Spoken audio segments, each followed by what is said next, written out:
Single women, lesbian couples, and infertile couples are increasingly relying on sperm banks to start families. Row, row, row your boat. For many, the clinics have helped make dreams come true. But for others, using them can be more like a nightmare. A new wave of lawsuits highlights the risks of using a sperm bank. Some clinics have been accused of shoddy record keeping that has led to the loss or misuse of samples. Others have been accused of giving clients the wrong sperm.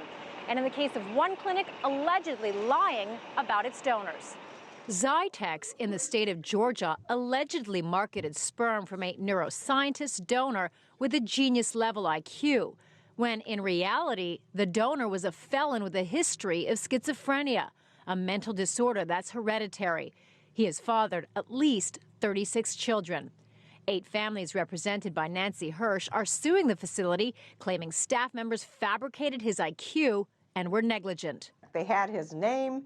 They merely needed to go online. His whole felony record's online. You can get it in 5 minutes. They needed to call the University of Georgia. They would have learned that he never had a degree of any kind, never mind a PhD. And had they gone to his felony record, they would have learned about his schizophrenia.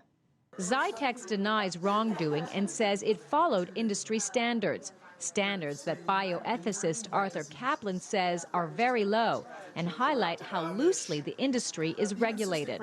Basically, what the banks pay attention to is hygiene and infectious diseases.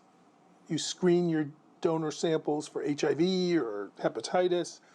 You try to look a little bit at the handling of reproductive materials to make sure everything is done in a clean environment, but that's it. There isn't much else. No genetic testing is required by law and no requirement to verify a donor's background. The only tests are for infectious diseases. Some people ask about medical history, but Kaplan says that information isn't reliable. Even when you take a history, you're relying on the person to tell you the truth, which if they're getting paid to be a sperm donor, maybe they will and maybe they won't. Hirsch hopes the string of lawsuits will push potential customers to ask more questions. Do you do background checks? Do you verify educational history? Very simple things. And I think once people start asking these questions, then sperm banks will feel obligated to do so. The weak oversight makes it a buyer beware industry. But for some, sperm banks are the only option available for starting families. The message from experts seems to be, do your research. Karina Huber, CCTV, New York.